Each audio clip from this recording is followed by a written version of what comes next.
2 लाखमा अफरोड bike, त्यही पनि नेपाल जस्तो ठाउँमा। हो गाइज, म आज हजुरलाई नेपालको टप 5 बेस्ट अफरोड बाइक भन्न गइरहेको छु। ल हेरौँ है त कुन कुन बाइक छन् यिनमा। आफ्नो फेभरेट बाइक आउने बित्तिकै लाइक ठोकिहालौँ है। हाम्रो लिस्टको नम्बर 5 मा छ NS 200। यसमा चाहिँ हजुरहरूले 199.5cc को GTSI इन्जिन पाउन सक्नुहुन्छ, जसले चाहिँ 18.74 newton metre of torque generate गर्छ। राम्रो माइलेजको साथमा हजुरहरूले यसलाई city ride plus offroad ride दुईटैकोमा युज गर्न सक्नुहुन्छ। यसलाई हजुरले सेकेन्ड ह्यान्ड 2 लाखसम्म पाउन सक्नुहुन्छ।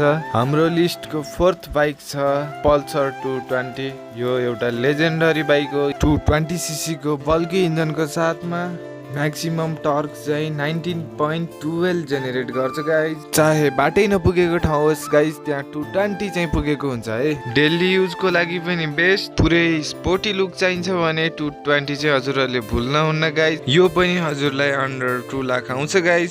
हाम्रो नम्बर 3 मा छ मोटोरेडको टेगन 250। 223cc को साथमा म्याक्सिमम टर्क चाहिँ यसले 20 newton metre of torque generate गर्छ।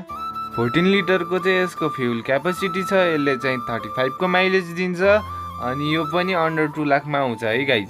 हाम्रो नम्बर 2 को बाइक हो DSR UM 200। यसको इन्जिनको कुरा गर्नु पर्दा 196cc को इन्जिन छ, जसले 14.54 newton metre of torque generate गर्छ। मतलब पिकअपको कमी चाहिँ छैन। यसको खास कुरा गर्नु पर्दा यो 1.5 लाखसम्म पाउँछ। यस्तो dot लुक्सवाला bike 1.5 लाखमा।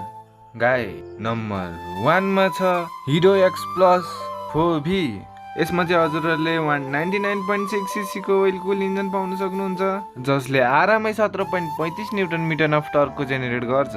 Easy maintenance, long tour र अफ रोडको लागि बेस्ट। यो पनि हजुरहरूले 2 लाखसम्म पाउन सक्नुहुन्छ गाइज। भिडियोलाई यहाँसम्म हेरेछौँ भने भिडियोलाई लाइक ठोक। एम गर्छु 1K लाइक। भिडियोले अलिकति पनि फाइदा भयो भने च्यानललाई सब्सक्राइब ठोक। Thank you for watching. भेटौँला अर्को भिडियोमा। जय नेपाल।